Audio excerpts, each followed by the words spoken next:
exploring the legacy of Akhenaten, how this pharaoh changed ancient Egypt.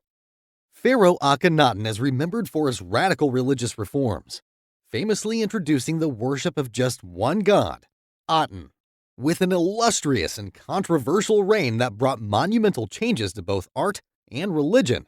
His remarkable story has captivated people all around the world for centuries. But who exactly was Akhenaten? What made him so unique among other powerful pharaohs of Egypt's past? And why did he make such drastic decisions that changed a nation forever? Watch the video till the end to get the answers. Before we start, make sure to subscribe to the channel if you are new. And don't forget to press the bell icon to get notifications for all our new videos. With that said, let's jump straight into the video. There are several pronunciations of this Egyptian pharaoh. Some pronounce it Akhenaten, while some pronounce it Akhenaten or Iknaten.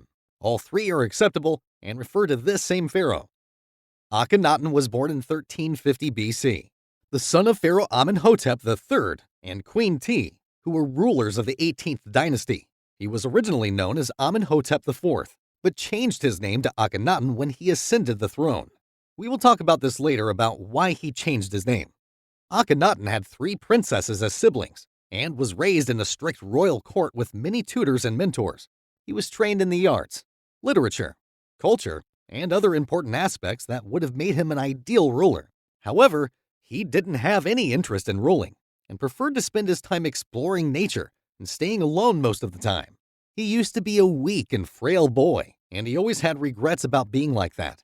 Akhenaten's father was known to be a powerful and successful ruler of Egypt. He had led the nation with great wealth and prosperity. He always wanted Akhenaten to be the next in line to rule. When his older brother died, Akhenaten's path to the throne was clear. As we said earlier that he grew up in a royal palace, so he was well educated and learned about how to be a leader of Egypt. In 1353 BC, when Akhenaten's father died, he became the next pharaoh of Egypt. The Egyptian civilization was thriving and powerful at that time. Akhenaten was determined to make it even better. Little did he know that his reign would bring about some of the most dramatic changes in the history of Egypt. Many historians have long debated the extent to which Amenhotep IV ruled with his father, Amenhotep III. Some believe that he was the co-regent for as many as 12 years, while others are firmly against it. The debate was reignited in 2014 when a wall of the Luxor tomb of a vizier was discovered, inscribed with both rulers' names. This is said to be conclusive evidence that Akhenaten shared power with his father for at least 8 years. There is no accurate information about when he took power. Some say he was 10 years old, and others speculate that he first ruled with Amenhotep III at the age of 7 years. The beginning of Akhenaten's reign was marked by his introduction of the Aten, a sun god. He was against the polytheistic religion of ancient Egypt, which worshipped many gods and goddesses. He declared Aten as the single most important deity and built several shrines across the country to honor him.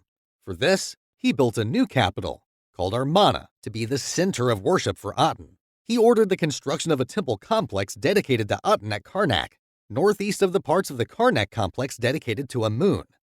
Akhenaten had a Sed festival, a ritual rejuvenation of an aging pharaoh after 2 or 3 years of his reign. Historians have speculated that he did it to proclaim his rule a continuation of that of his father.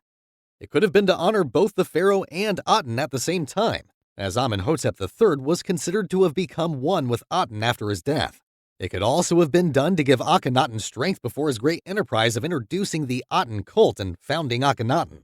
During the festival, he made offerings only to Aten, rather than many gods and goddesses, which was against customs. Akhenaten also decided to change his royal titulary to show his devotion to the Aten.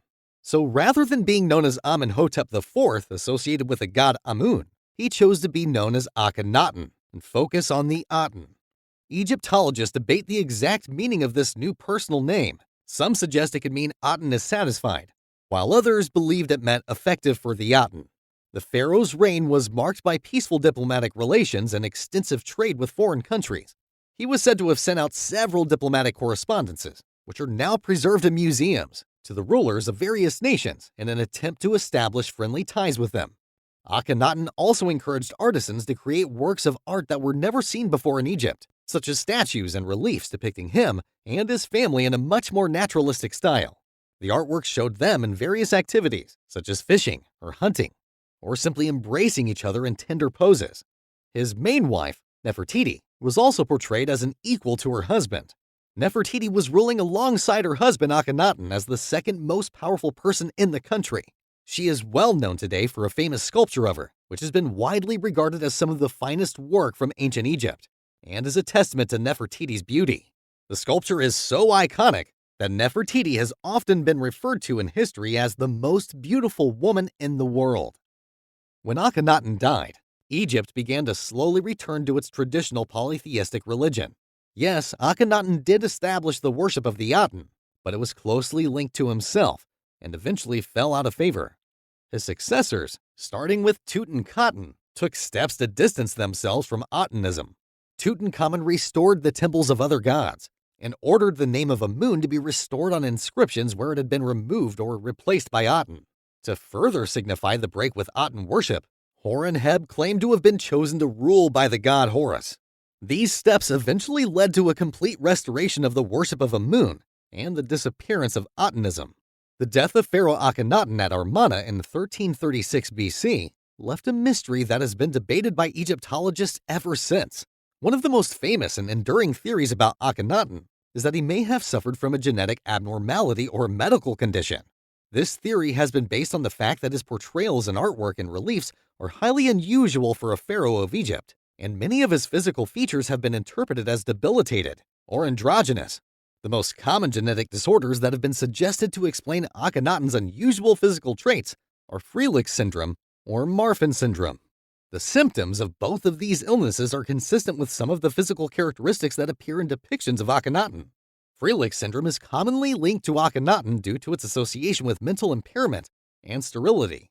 However, it is unlikely that Akhenaten suffered from this disorder, as he fathered numerous children.